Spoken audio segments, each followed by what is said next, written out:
자, 오늘 주님께서 주신 말씀 누가복음 22장 47절부터 53절까지 말씀 제가 읽도록 하겠습니다.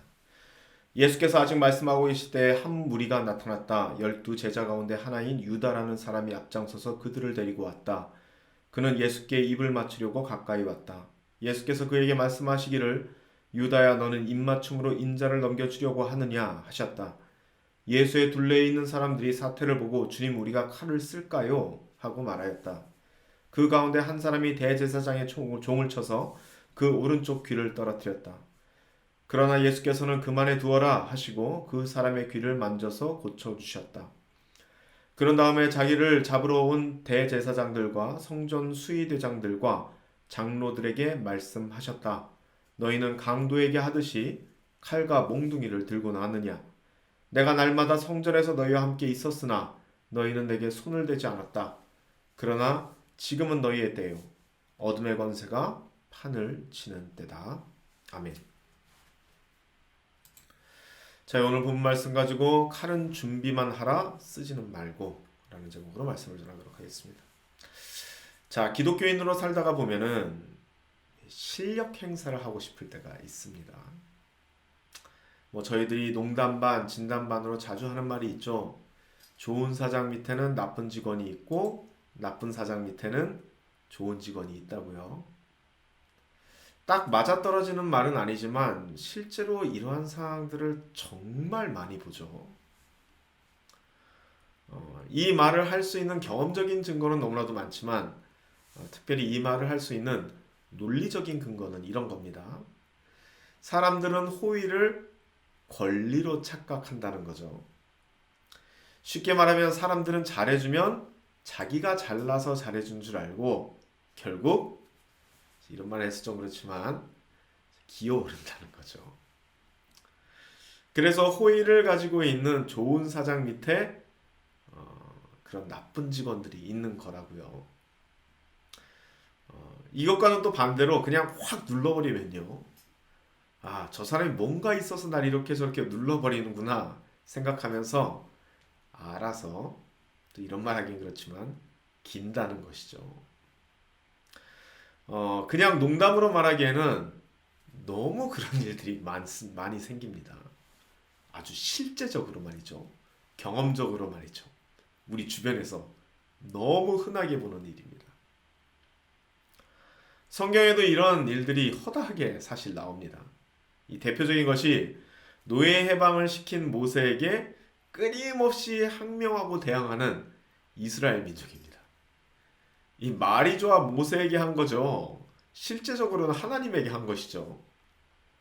잘해주니까 항명을 하는 겁니다. 한 번은 하나님도 너무 화가 나서 자주 화를 내셨죠.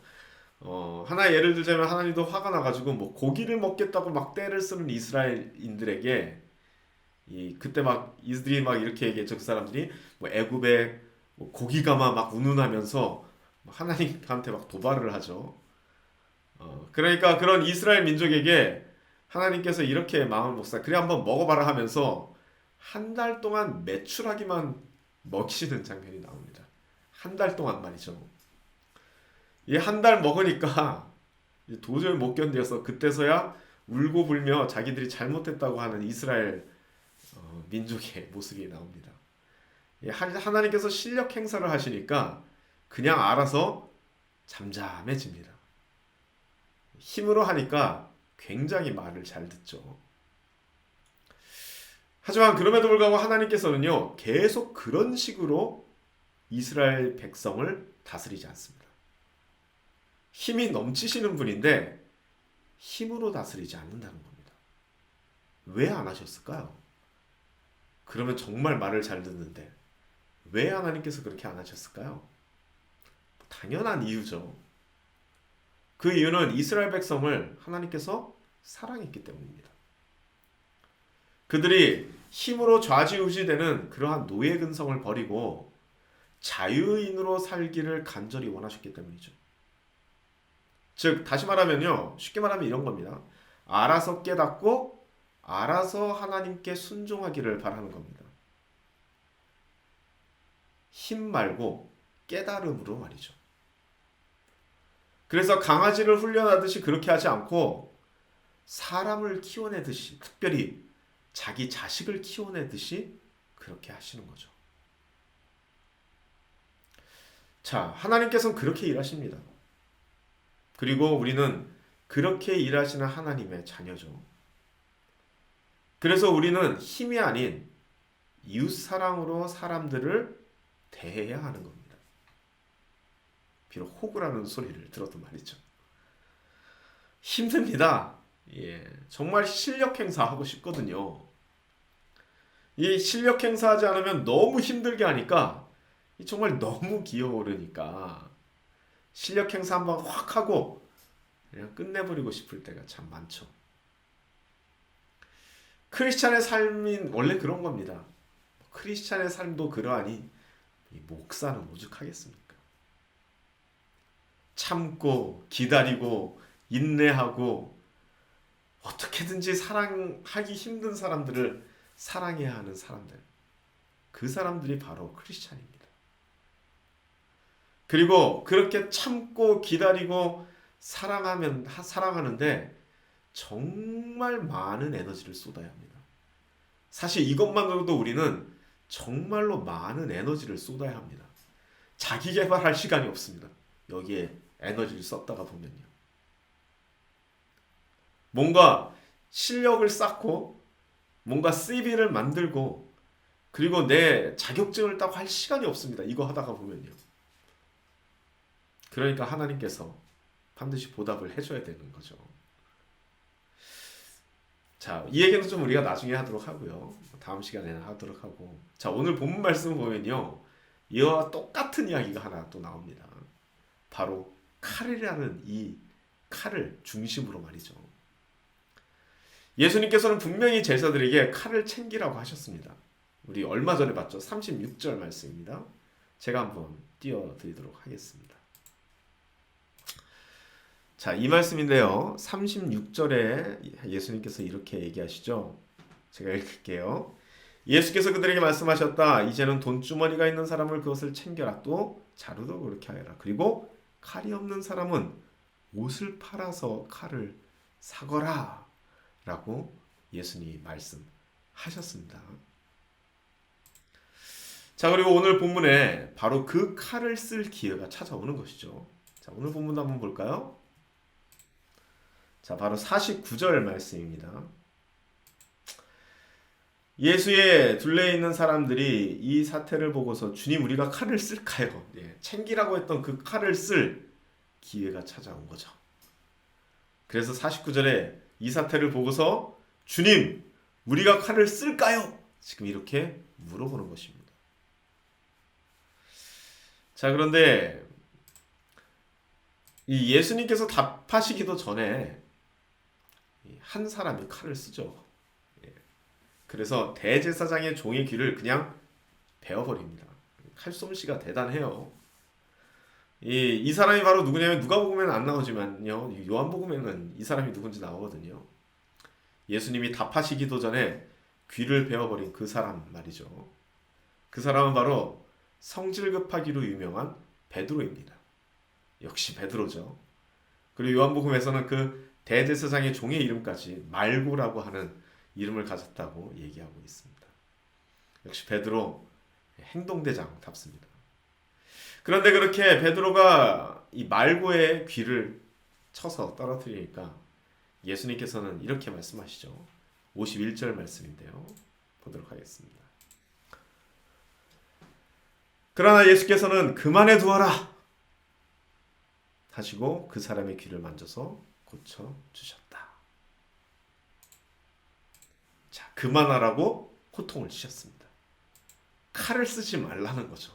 너희들이 챙긴 그 칼 말이죠. 그리고 귀를 다시 붙여주십니다. 그리고 나서 순순히 끌려갑니다. 칼을 왜 챙기라고 했는지에 대해서는 이미 제가 지지난 시간을 통해서 얘기했기 때문에 다시 부연 설명을 하지 않겠습니다. 결국은 칼을 챙기라고 하신 것도 사랑의 그 마음이라고 제가 말씀드렸죠. 하지만 그 칼은 챙기지만 그 칼은 쓰라고 챙기는 칼이 아닙니다. 이것이 바로 크리스찬이 취할 자세라는 것이죠. 칼이 있어도 그 칼을 쓰기를 준비하는 사람이 아니라, 힘이 있어도 그 힘을 쓰기를 준비하는 사람이 아니라, 힘이 있어도 그 힘을 쓰기를 보류할 수 있는 사람들, 그 사람들이 바로 크리스찬이라는 겁니다. 그 힘은 쓸 일이 있을 때 하나님께서 반드시 쓰게 하십니다. 심지어 아예 쓰지 않아도 될 경우, 그런 경우가 더 많습니다. 그냥 챙기기만 하십시오. 자, 말씀 정리합니다. 자, 챙기기만 하라는 이 말에 효율적인 우리들은 생각하죠. 도대체 쓰지도 않을 힘을 왜 챙겨야 되는 거야? 라고 생각하실 수 있습니다. 하지만요, 그냥 단순히 우리가 그 효율적인 생각을 가지고 이 본문을 판단하기에는, 이 본문은요, 우리에게 시사하는 바가 굉장히 큽니다. 여러분, 지금 이 시국에, 이 코로나 시국에 이 교회 안에서는요, 한국 교회 안에서는 이 실력 행사를 하려는 교회들이 꽤 많죠. 단순히 한국 교회뿐만이 아니라 뭐 어느 교회든지 실력 행사를 하려고 하는 그러한 시도들이 많습니다. 이 시국이 아니라도 말이죠. 뭐 저희 교회 안에서도 이러한 시도들이 꽤나 있어 왔죠. 사실 힘이 있는데 어떻게 그걸 안 쓰겠습니까? 그거 정말 힘든 일이죠. 그런데 여러분, 오늘 이 본문의 이 사건은 사실 우리가 이미 살펴본 구절과 그 맥을 같이 하는 구절입니다. 그 구절이 바로 지난 우리가 2, 3주 동안 그렇게 지루할 정도로 오래 나누었던 가장 큰 사람은 가장 어린 사람과 같이 되어야 하고 다스리는 사람은 섬기는 사람과 같이 되어야 한다는 그 구절입니다. 제가 다시 한번 찾아왔는데요. 한번 볼까요? 자, 26절 말씀이죠. 제가 읽도록 하겠습니다. 그러나 너희는 그래서는 안 된다. 너희 가운데서 가장 큰 사람은 가장 어린 사람과 같이 되어야 하고 또 다스리는 사람은 섬기는 사람과 같이 되어야 한다. 자, 바로 이 구절이죠. 여러분, 가장 큰 사람이 힘을 쓰는데 어떻게 가장 어린 사람이 될 수 있겠습니까? 다스리는 사람이 그렇게 힘을 쓰고 있는데 어떻게 그 사람이 섬기는 사람이 될 수 있겠습니까? 그러므로 예수님께서 말씀하신 이 구절, 누가복음 이 22장 26절의 이 말씀은요, 다른 말로 말하면은 이렇게 되는 겁니다. 바로 힘을 쓰지 말라는 말입니다.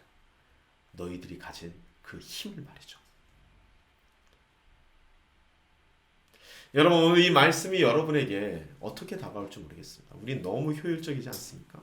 내가 가지고 있는 스펙, 내가 가지고 있는 CV, 이것이 너무나도 훌륭하고 이것을 사용하면 하나님의 나라를 확장할 수 있을 텐데 이걸 쓰지 말라는 거야?